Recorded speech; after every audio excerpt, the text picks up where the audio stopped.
Es buenísimo ver gente joven, porque estas conferencias son súper importantes para todos, para compartir lo que sabemos, pero especialmente para la gente joven. Por lo menos para mí así lo fue.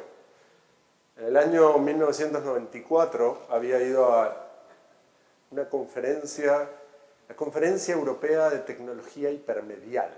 Ya esa palabra hipermedial habla de la edad que algunos venimos trayendo. E iba a ver algunas cosas interesantes, pero en el medio de eso encontré un taller que me parecía súper rico. Y decía algo así como, voy a contar cómo hice la intranet de Sun Microsystems. Y había un señor, así un poco peladito ya en aquella época, que empezó a contar cómo lo había hecho. Era algo tan simple como diseñaba, pero probaba con gente, diseñaba y probaba con gente. También dio otro curso interesante de algo que en ese momento era llamado publicación electrónica, que resultó ser HTML, que también resultó bastante interesante. Pero el primero a mí me rompió la cabeza. Este hombre es Jakob Nielsen y lo que estaba diciendo a mí me dejó el cerebro abierto al aire diciendo, claro, esta es la manera. Hay que testear con gente. Si no, ¿qué otra manera hay? Uno diseña en el aire. Y ahí empezó mi recorrido en este campo y empecé por el tema estrictamente de la usabilidad. Cuando uno trabaja en usabilidad, empieza a hablar de usuarios. Podemos tener la proyección. Gracias. Empieza a trabajar con usuarios, ¿no? Y en ese momento uno no discrimina ningún proyecto de ningún tipo. Agarramos lo que sea que venga, buscamos todo porque queremos aprender. Y queremos empezar a hacer. ¿Y uno con qué trabaja? Hace un montón de técnicas, talleres de mapeo, test de usabilidad, prototipado iterativo, etcétera, etcétera. Pero uno trabaja básicamente con técnicas. Uno está preocupado por aprender cómo se hacen estas cosas primero. ¿Ok? Y trabaja sobre interfaces. Hay el primer nivel, que es microusabilidad si uno quiere. Los nombres son irrelevantes, me importa nomás la idea, que es uno ve pantallas. Muchos empezamos por la parte digital. Después uno empieza a ver que eso es la parte de arriba, que en realidad más importante que cada pantalla, o subyaciendo a cada pantalla, están los flujos de las tareas, las cuestiones cognitivas. Entonces ahí uno empieza con un poco más de, por lo menos que yo llamo macrousabilidad. Y uno empieza a hacer proyectos, la parte de usabilidad todos bastante estamos, así que vamos a ir a lo que hace la diferencia rápido, pero en algún momento, como por ejemplo ese proyecto era Health 24, uno ya está haciendo test de usabilidad, esto era en la época de las .com, pero ve que puede ir más allá. ¿Por qué? Porque en ese caso nosotros hicimos prototipamos, hicimos test para una empresa que iba a conectar médicos con pacientes con prestadores de servicios médicos. La idea era genial. No había nadie que lo hubiera hecho. Parecía un negocio espectacular y un servicio a la sociedad. Y sin embargo, cuando hacíamos los tests, notábamos que a nivel de usabilidad estaba todo bien. Ninguno de los usuarios tuvo problemas con las tareas, o algunos los ajustamos, todo bien. Pero sin embargo faltaba como algo. ¿Vieron cuando uno testea y la gente está como, sí, está bien, sí, clic, clic, clic, todo bárbaro? Y falta algo. Entonces reportamos eso a los responsables de la empresa y les pedimos permiso a ver si les parecía seguir haciendo testing para ver qué era lo que faltaba. Al final encontramos que efectivamente había un problema severo en el modelo de negocios, haciendo un test de usabilidad. Uno de estos grupos de usuarios tenía, a partir de este sistema, más responsabilidades, pero no tenía nada a cambio y por lo tanto no había ninguna intención de usar este sistema de verdad. Fíjense, haciendo un test de usabilidad encontramos un problema en un modelo de negocios. Entonces uno empieza a ver que hay más que la usabilidad. Cuando en el 2002 Staples, después de que en Argentina a fin del 2001 hubo el equivalente a una bomba neutrónica social, nos pidió volver a revisar cómo su propuesta de valor pegaba en sus clientes, encontramos algo que no era lo que estábamos esperando. Encontramos que cuando íbamos a visitar clientes para entender cómo trabajaban, cómo se relacionaban con la empresa, resulta que empezamos a ver patrones repetidos. En síntesis, lo que encontramos es que había 4 grandes grupos, que esos grupos tenían que ver con el grado de estructura que tenían y que la manera de percibir a la empresa para cada grupo era completamente diferente. El valor que cada uno de esos grupos veía en la empresa era completamente distinto según su grado de estructuración. Y que con solo 3 preguntas simples uno podía inmediatamente ubicar a cada cliente en cada grupo. De nuevo, uno empieza a ver que hay mucho más que la usabilidad. En algún momento, claramente, no sé si todos conocen esa frase, la interacción es como un chiste. Si tenés que explicarla, no está muy buena. Una buena frase de Leblanc. En algún momento habíamos hecho una publicación de tecnologías para pequeños productores agropecuarios, que es una manera muy bonita de decir soluciones piolas para los campesinos más pobres que tenemos. La publicación fue un éxito, anduvo bien, una publicación electrónica, todo bien, y entonces nos plantearon cómo aprovechar esto un poco más. Y entonces nosotros le dijimos, bueno, acá está el manual, pero lo que no dice es cómo se generaron estas tecnologías tan piolas. ¿Cómo fue que se logró desarrollar algo tan, no una, muchas, tan buenas? Entonces dijimos, ¿por qué no hacemos un documental para mostrarle a la gente no solo el resultado final, sino cómo fue el proceso, para que la gente pueda seguir ese proceso y seguir haciendo más? El resultado de eso fue un documental con una serie de 3, donde viajamos al noreste, al noroeste y al sur de Argentina, a visitar a todos estos campesinos. Fuimos a lugares muy lejanos, realmente. Y para mí fue otra vez un romperme el cráneo y volver a tener el cerebro al aire y tratar de reconfigurar todo lo que había vivido, porque fue muy fuerte. Ver cómo esta gente vive, ver lo que necesita, que es tan fácil a veces de satisfacer, ver cuánto nosotros dependemos de esa gente también, los que vivimos en las ciudades, y nos olvidamos. Pero por sobre todo, ¿cuál es el resultado de esa, si quieren, investigación? Que como siempre, las buenas soluciones surgen de un diálogo. En este caso era un diálogo entre los campesinos, los técnicos y los académicos. En algún momento, acá en Chile, hicimos Cocori también. Había un problema en todas las ciencias de la vida, biología, medicina, etcétera, etcétera. El primer año de la universidad se perdía para nivelar. Una amiga, responsable de una carrera, se acordó que habíamos hablado años antes de un juego, un videojuego, donde uno trabajaba desde adentro de una célula. Y decía, ¿por qué no tratamos de resolver este problema? Fíjense qué interesante, hubo mucho de usabilidad. Está en un libro que fue presentado ayer, el de Pioneros y Hacedores, que está por ahí la gente que lo hizo, este caso. Pero más allá del tema de la usabilidad y todo, para solucionar un problema en la universidad, lo que hicimos fue trabajar en el secundario. El videojuego es gratuito, se lo pueden bajar, pasaron los años, se sigue usando cada vez más, se usa en un montón de países del mundo y fue traducido a 7 idiomas. ¿Por qué? No solo porque es usable, digamos, sí, por supuesto que hicimos test de usabilidad y todo eso, pero además porque empezamos a trabajar ya en User Experience. Involucramos no solo a los niños que tienen que jugar, sino además a los docentes que tienen que enseñar esto. Y trabajamos todo eso en conjunto con el programa del diseño curricular, para no agregarles algo más, porque si uno ve cómo los docentes trabajan, siempre pasados de tiempo, no les puede agregar algo más. Entonces lo que hicimos fue tomar lo que tenían en el programa y engancharlo en el juego para mostrarles que si usaban el juego podían resolver un montón de cosas que hoy les quedaban sueltas. Antes de meternos a fondo en el tema de UX, tenemos 3 temas hoy, ¿no? Los métodos de la conferencia, digo. Los métodos, los equipos, ¿sí? Y los entornos innovadores. Acerca del tema de métodos, como hay mucha gente que va a hablar, no voy a decir mucho, excepto que hay uno solo, que es la madre de todos los métodos. Y es tan importante, que para todos los que trabajamos en User Experience, que todas las computadoras tienen un botón dedicado para este método. Así se ve en mi computadora. Así que recuerden, si están demasiado tiempo con la computadora, presionen ese botón, la apagan y salen a la calle. ¿Ok? Así que en algún momento uno claramente pasa del tema de la usabilidad y empieza a trabajar en User Experience. Y entonces uno ya no trabaja con las técnicas, sino empieza a trabajar en los procesos. No es porque uno deja de hacer usabilidad, no es porque uno deja de diseñar interfaces, no es porque uno deja de hacer investigación. Todo lo contrario, lo que pasa es que ya lo tiene como integrado.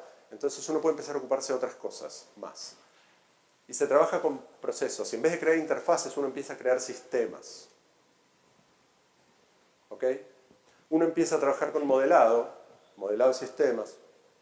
Algunos usamos UML, otros usamos dibujos ad hoc. No importa, el tema es que uno empieza a modelar.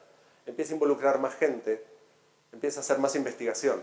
Ayer estuvo el taller de Delphi UX. Uno puede hacer diarios de usuarios, visitas etnográficas. Todo esto. No pretende ser una lista exhaustiva de ninguna manera, solo es un punteo como para que los más jóvenes digan, eso no lo hice nunca todavía, mañana empiezo. ¿Qué pasa cuando uno empieza a trabajar acá? En vez de usuarios uno habla de actores.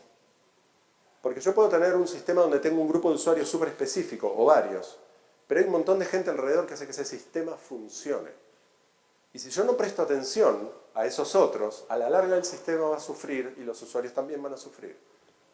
Podemos pensar un montón de ejemplos, pero imagina algo tan simple como una máquina expendedora de comida.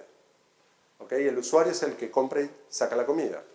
Pero si no pienso en el técnico que la tiene que recargar o reparar, no pienso en el que la tiene que hacer, o llevar, o traer, y diseño mal, esa gente va a tener todo un costo que se va a traspasar al producto y entonces va a terminar impactando en el usuario también.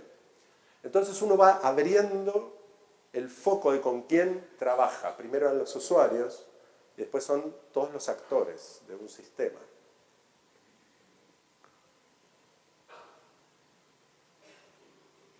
El proyecto de Segil fue interesante porque básicamente fue un sistema de gestión de información para una organización que trabaja con derechos humanos. Es fuerte, igual que fue fuerte ver a los campesinos trabajando en sus lugares y viendo cómo podían arreglar sus cosas y qué tan fácil era. Es muy fuerte trabajar con una organización que tiene que mover testigos, que a veces valen tan poco para grandes poderes, que es más fácil hacerlos desaparecer que hacerlos volar a una audiencia. Estas son cosas que a uno inevitablemente le impactan, ¿sí? Pero le dan muchísimo placer, porque uno sabe que está ayudando a algo que vale la pena.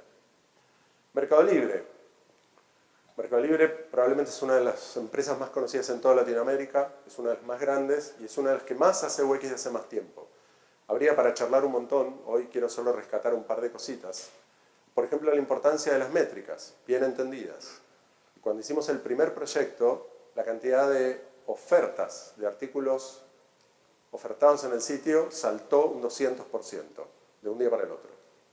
Eso es usabilidad, claramente. ¿Ok? Hubo un montón de casos más. Cuando mejoramos Mercado Pago, se multiplicó por 4 la cantidad de gente pagada por Mercado Pago. Y cuando trabajamos en sistemas internos de soporte, multiplicamos por 11 la productividad. O sea, bajamos a una 11ª parte del tiempo necesario para dar soporte a los usuarios. Pero en este caso, quiero usar Mercado Libre para hablar un segundito del segundo tema que hay en esta conferencia, que son equipos de UX. Ahí aprendí que todos los que trabajamos en UX tenemos que tener un cerebro que parece estar tripartito en el tiempo. Porque, no sé, no es la única claramente receta, pero lo hemos hablado con una cantidad de gente que tiene equipos de UX a cargo. Y al final todos más o menos terminamos cayendo en que trabajamos en 3 niveles de tiempo en paralelo. Hoy, ahora acá, estoy con el equipo en cada vuelta, 2 semanas o 3 semanas, dándoles soporte. Pero para que ellos puedan trabajar ahora, esto es muy importante, 2 sprints atrás, yo estuve haciendo diseño. No puedo hacer el diseño cuando empiece a trabajar en el equipo de desarrollo. A la gente de desarrollo le pagan por código que funciona. Y uno tiene una idea que dice, no, espera, dame solo una semana que vamos a hacer un diseño 20 veces mejor. ¿Puedes hacer una semana sin hacer nada? ¿Sin tirar código? ¿Estás loco? ¿Ok? Entonces, uno tiene ya 2 niveles. Hoy le damos soporte. Un par de sprints para atrás estamos haciendo diseño. Pero para hacer buen diseño, yo tengo que entender. Y para eso, muchos más sprints atrás, empiezo a hacer investigación. Tengo que hacer user research. ¿Ok? Ese es un desafío para cualquier equipo de user experience, en cualquier organización. Tienen que trabajar en múltiples niveles al mismo tiempo. Ya claramente trabajando en el tema de user experience, En Argentina tenemos uno de los lugares más contaminados de todo el mundo, se llama el Riachuelo, pasa por el lado de la ciudad de Buenos Aires. En el 2006 hubo un caso muy importante a nivel mundial que sentó jurisprudencia donde la Corte Suprema dictaminó que el Estado y un grupo de 40 y pico de empresas eran responsables de daño ambiental y daño a la gente. Y no solo les pidieron que paguen una multa por eso, sino además que parte de la cosa era que tenían que reparar el daño hecho. Y se creó una cuenca, una autoridad única de la cuenca, que es como debiera ser. Las cuencas, la naturaleza, no reconoce los límites políticos que nosotros ponemos. El agua corre de punta a punta, afuera en el río y adentro en nuestras venas. Entonces, esa autoridad única de la cuenca, de la Kumar, tenía por orden de la Corte Suprema hacer un sistema de información pública para que la gente supiera lo que estaba pasando y cómo se estaba avanzando en remediar el riachuelo. Y la Kumar pedía muchísima plata desde hace un tiempo y no estaba haciendo este sistema. Y entonces, cuando nos enteramos de lo que estaban pidiendo para hacerlo, un grupo de amigos en Garage Lab, un Hack Lab, un Fab Lab de Argentina, dijimos, vamos a mostrar que se puede. Hicimos scrapping de todos los informes que la Kumar, que la autoridad había entregado, había publicado, levantamos toda la información, la juntamos con otra información de otro lado, consolidamos todo e hicimos el sistema de información pública que la Corte Suprema le estaba exigiendo a la Kumar y que la Kumar no estaba haciendo, para demostrar que se puede, porque si 5 gatos locos en un garage lo pudieron hacer, ¿cómo la Kumar no lo tienen dando? Y funcionó. La Kumar se tuvo que sumar a qué pasa Riachuelo y seguir con eso. Siguiendo en esta misma línea, donde en mi caso, mi deformación profesional es en biología. Cada uno de nosotros viene de un área distinta probablemente, ¿sí? Cada vez más preocupado por esta cuestión de la red de la vida que nos sostiene, creamos Mamá Grande con unos amigos. Y voy a parar un segundito esta secuencia para hablar de nuestra sociedad. Para mí esa foto es bastante representativa de cómo está nuestra sociedad o nuestra civilización, si quieren, hoy en día. Tiene un cierto apego estético, claramente. Nos genera una sonrisa, a veces de nostalgia por los buenos tiempos pasados. Pero se está hundiendo y está más allá de toda reparación. Una sociedad que aún hoy plantea que como solución a nuestros problemas económicos es el crecimiento en un planeta finito. No se puede crecer indefinidamente. No hace falta ser un genio y tener un PhD en economía para darse cuenta de eso. ¿Ok? No podemos seguir manteniendo una sociedad solo en base a recursos fósiles que se están acabando. Para mí, digamos, lo más claro es que nos estamos destruyendo las 4A de la vida. Las 4A de la vida son súper simples, son súper claras. Agua, aire, alimentos y amor. En caso que a alguno le parezca que el cuarto no tiene la misma importancia que los primeros, trate de vivir un rato a la vida sin amor y van a ver que no vale la pena. Y estamos rompiendo los 4. No hace falta que nos pongamos hoy a ver esos casos. Algunas de estas cosas se ven bastante bien en truquitos del lenguaje que tenemos. Noten que nosotros le seguimos enseñando a nuestros hijos que tenemos recursos naturales. En las escuelas hoy eso se enseña de esta manera. Tenemos recursos naturales. Los árboles, los ríos, los animales, la tierra están ahí para servirnos. Son recursos naturales. Y en las empresas tenemos departamentos de recursos humanos. Un amigo, socio de Mamá Grande, en su empresa lo llamó Humanos con Recursos, porque no le gustaban los recursos humanos. ¿Y qué significa que son recursos humanos? Que son intercambiables, que están ahí para ser usados. Fíjense qué pasa si empezamos a pensar en esto como que no tenemos recursos naturales, tenemos capital natural. No tenemos recursos humanos, tenemos capital humano. Porque si yo tengo recursos, lo mejor que puedo hacer es volarlos lo más rápido posible, sacarlos de la manera más rápida y barata que puedo. No tengo que explicar esto acá en Chile con el cobre, por ejemplo. Pero si yo pienso que lo que tengo es capital natural, como los bosques que tienen acá, como la biodiversidad que hay en Chile, entonces uno el capital no se lo quiere comer, no lo quiere quemar. El capital uno lo quiere hacer trabajar y para eso lo tiene que hacer de manera racional. Si empezamos a pensar que tenemos capital humano, no, la gente no es intercambiable. Me cuesta mucho tiempo formar a alguien para que se lleve bien con el resto del equipo, para que aprenda todo lo que tiene que aprender, para que aprenda todo lo que tiene que saber de mi organización y de las demás que están cerca. Entonces no es intercambiable. A la gente hay que cuidarla. Además de eso, simplemente porque es lo correcto. Si alguien duda acerca de la importancia de esto, y ya terminamos con este pedacito, me permito recordarles que por primera vez en la historia humana registrada, ciencia y religión están de acuerdo en esto que estábamos hablando recién. Cualquiera que lea la última encíclica del Papa va a ver que el primer tercio es una gran introducción al cambio global, asesorado por un montón de científicos muy buenos. Es una obra que vale la pena leer.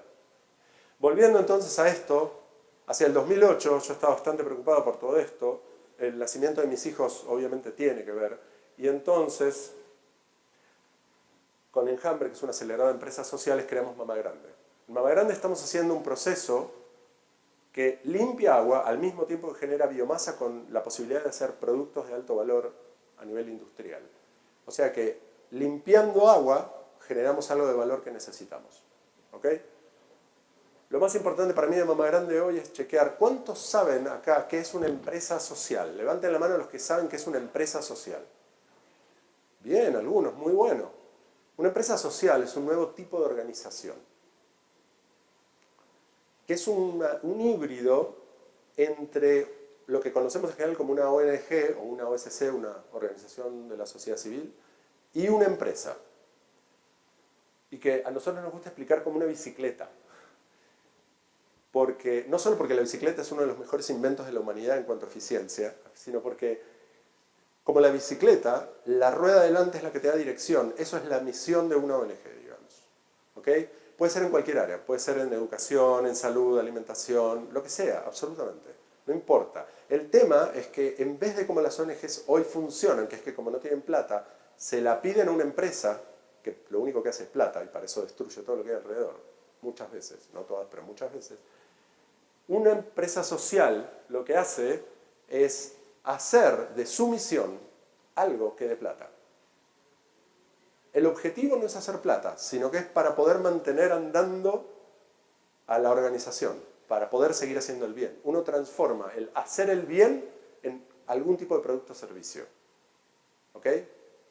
Eso es lo que me interesaba hoy del caso de Mama Grande, digamos. Siguiendo en esta línea, entonces, en algún momento uno empieza a parar con el tema solo de UX y hace algo que para mí, para ponerle un nombre, groseramente, aunque sea, para empezar la discusión, porque esto no es que lo tengo reclaro y se los estoy dando, sino que lo que estoy diciendo es, esta es la reflexión de un tipo que lleva un par de añitos en este campo y que me parece que como comunidad tenemos que empezar a discutir. ¿Cuál es nuestro rol? ¿Qué es lo que hacemos? ¿Qué es lo que a cada uno de nosotros nos importa? Y yo le digo HUX, Human Experience. Uno empieza a trabajar en experiencia humana. Y si cuando estábamos en usabilidad hablábamos de usuarios, y cuando estábamos en User Experience hablamos de actores, ya acá empezamos a trabajar con todos alrededor, incluso quienes no son humanos.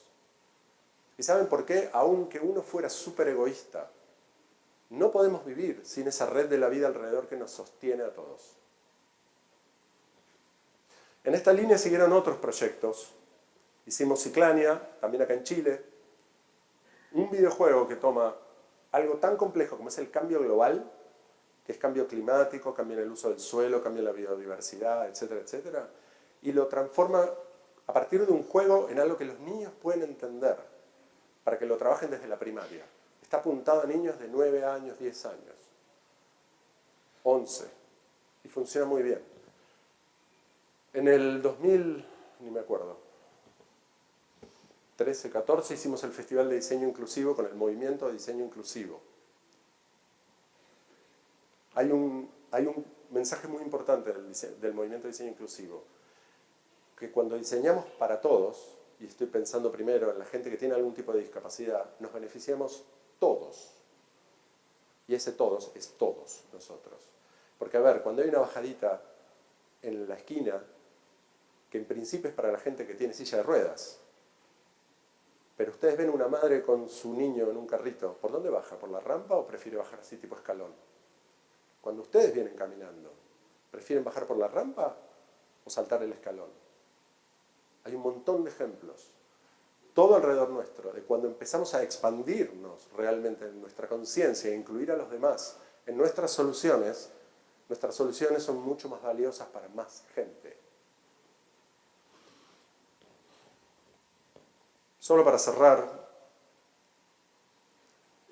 trabajamos lo mismo con productores agropecuarios de toda Argentina. Y acá en Chile, ahora hace poco, este año, trabajamos con Milenio y con el Consejo Nacional de Innovación para el Desarrollo y con Corfo en todo un trabajo de cómo unir ciencia e industria para el beneficio de la sociedad. En este momento estamos empezando a trabajar con la AFIP, la Agencia de Impuestos de Argentina. Así que quiero hacer como un pequeño repaso general. Cuando uno empieza a trabajar en usabilidad, es como nadar por arriba del agua, ¿no? Uno nada y mira abajo y ve qué lindo el mar abajo, o el río, lo que sea, ¿no? Y uno está en la superficie y trabaja solo con las interfaces, y después se va metiendo más abajo y empieza a trabajar con los flujos, y después uno se mete más adentro, entonces necesita un poco de equipo, quizás aletas. Eso es todo lo que vamos aprendiendo, ese es todo ese bagaje de técnicas y procesos que vamos llevando encima. Y en algún momento uno siente que tiene que incluir más y que tiene que empezar a preocuparse de cosas que le importan. Ahí es donde hay una frase que es anónima, se la dice Aristóteles muchas veces, pero yo no encontré prueba de que sea de él, que a mí me pareció maravillosa. Donde se cruzan tus talentos con las necesidades del mundo, ahí está tu vocación. Impecable. Porque todos nosotros, por lo menos en mi experiencia así ha sido, o viene siendo, tenemos algún don. Todos. Nunca me ha pasado encontrar a alguien que no tuviera algún don.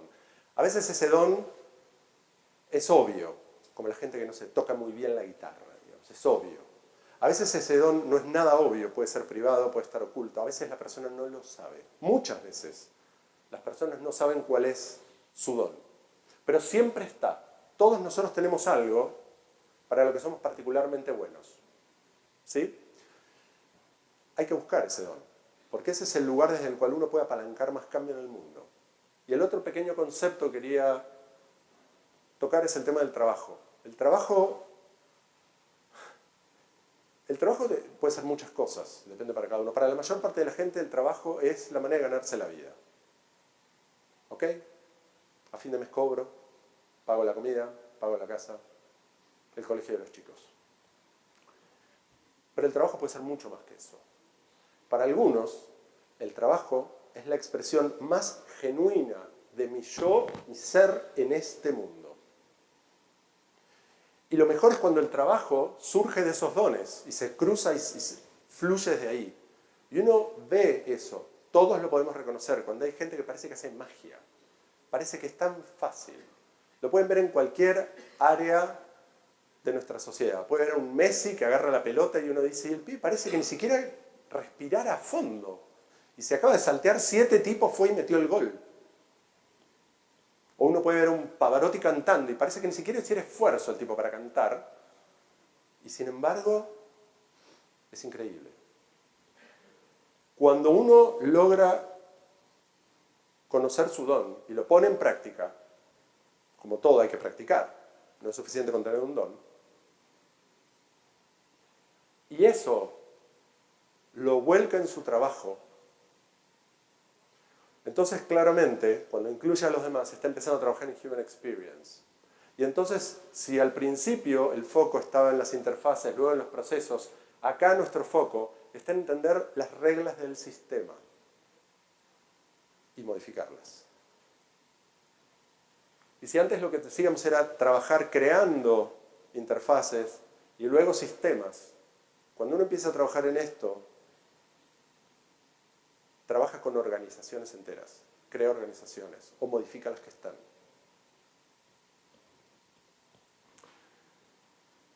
Para ir terminando, hay unos libros, acá algunas referencias interesantes, le doy solo unos pocos segundos. Para aquellos que están empezando en esto, The Timeless Way of Building, de Christopher Alexander. Este señor es el que creó la idea de patrones. Todos acá probablemente han oído hablar de patrones de interacción, patrones de programación. Este señor es el que creó nada más ni nada más que la idea de los patrones. Lo hizo en arquitectura, pero este libro es tan rico que merece ser leído por cualquiera que trabaje en interacción. Cualquiera. Así pasando rápido algunas otras referencias, para todos los que empezamos a trabajar en esto, este libro es el libro de una exposición de fotografías, nada más. Hubo un señor que se tomó el trabajo de curar una serie de fotografías a partir de unos pocos temas comunes a toda la humanidad. El nacimiento, el trabajo, el amor, los hijos, la comida, la muerte. Nada más. No tiene casi palabras, son solo fotografías. Vale la pena que lo busquen, vale la pena que lo vean. Si tuviera que llevarme solo 3 o 4 libros a la isla desierta famosa que todo el mundo pregunta, este claramente sería uno de esos. Cuando empezamos a ver el rol que tenemos en la sociedad, cuando hacemos lo que hacemos, que ese era el lema del Festival de Diseño Inclusivo, ¿qué mundo creas cuando creas? Este libro es fundamental y tiene como, qué sé yo, 40, 50 años, no sé, el que lo leyó sabe. Small is beautiful. Economics as if people mattered. Lo pequeño es bello. La economía como si la gente fuera importante. Fundamental. Todos estos son una lectura súper rápida, además, ninguno es muy largo. Este quizás es el último que me permito sugerir hoy. Zaffaroni es un estudioso de las leyes, un tipo hipercabal, y escribió este libro muy chiquitito que se llama La Pachamama y el humano. La Pachamama y el humano explora una hipótesis muy interesante, muy simple, que dice al principio, él es legista, es un juez, entonces habla desde el derecho, pero me dice, al principio el único sujeto de derecho era el hombre masculino grande en la polis. Todos recuerdan la polis, Grecia, estudiamos alguna vez de pequeños, ¿ok? Con el paso del tiempo, otros hombres empezaron a ser también sujeto de derecho. Todavía no desaparece del todo la esclavitud, pero están en camino. Luego, las mujeres fueron sujeto de derecho y todavía hoy no estamos a la misma altura. Estábamos hablando hace un rato de eso y las marchas multitudinarias en Argentina, de ni una menos, son testigos de que eso está en proceso aún. Después, hasta los niños, miren, hasta los niños los consideran sujeto de derecho hoy en día, qué barbaridad. Y después, últimamente, los animales ahora son sujeto de derecho, y desde hace muy poco tiempo, en una sola constitución de todo el mundo, esperemos que después esto cambie y haya muchas más, la naturaleza es sujeto de derecho. A mí este libro me gustó mucho porque hay una especie de proceso que él está planteando acá de ampliación de nuestra conciencia, donde de este lado es desde lo legal, él lo plantea, donde cada vez más seres están dentro de mi ecuación, donde yo los considero sujetos y no objetos. Fíjense la analogía con este proceso profesional, si quieren, que no es solo profesional, pero donde uno empieza en usabilidad trabajando solo con interfaces y con los usuarios, pero después empieza a trabajar con sistemas, con todos los actores del sistema, y cuando empieza a trabajar en Human Experience, empieza a abrir más todavía. Un montón de gente que aparentemente no tiene conexión con el sistema y sin embargo nos importa. ¿Sí? Así que para ir terminando, esta es una frase que me encanta, de Buckminster Fuller. Nunca cambias las cosas peleándote con la realidad. Es genial. Hay que construir un nuevo modelo que deje el anterior obsoleto. Eso es lo que tenemos que hacer. Eso es lo que todos como profesionales tenemos que hacer. Para mí. Como personas, no solo como profesionales. ¿Sí? Si hay cosas que nos molestan en el mundo que tenemos alrededor, y cada uno dirá cuál es la que le molesta. A mí me agarra por el lado de nuestro soporte de vida, el sistema planetario de soporte de vida que estamos rompiendo. Pero a otro le puede dar por la educación, a otro le puede dar por la cuestión legislativa. Cada uno tiene su área, ¿sí? Así que es un momento absolutamente increíble para estar en este campo. ¿Qué profesión, díganme, les puede permitir trabajar con el Estado, desde un montón de estamentos del Estado, con empresas, en comercio, con ONGs de todo tipo, en áreas como producción agropecuaria, educación, salud, comercio ya dijimos, por supuesto, un montón más, e impactar en las cosas que más les importa? ¿Qué profesión les puede permitir esa posibilidad hoy? No hay muchas. Trabajar en este campo de la experiencia de usuario, de la interacción, les puede permitir eso. Es un gran momento para trabajar en esto. Pero no es solo trabajar, en el fondo es una elección de qué es lo que queremos hacer. Así que permítanme terminar con esta frasecita, que a mí me encanta también. Uno colecciona frases a lo largo del tiempo, ¿no? Es un dicho africano. Muchas cosas buenas vienen de África. Si querés viajar rápido, anda solo. Si querés llegar lejos, vamos juntos. Ahí está Isa. No terminó todavía. Yo les puedo contar cómo viene para mí toda esta historia de antes. Pero esto está empezando. ¿Y cómo sigue? Bueno, ahora depende de todos nosotros. Muchas gracias. Más grande el aplauso para Eduardo. Felicidades.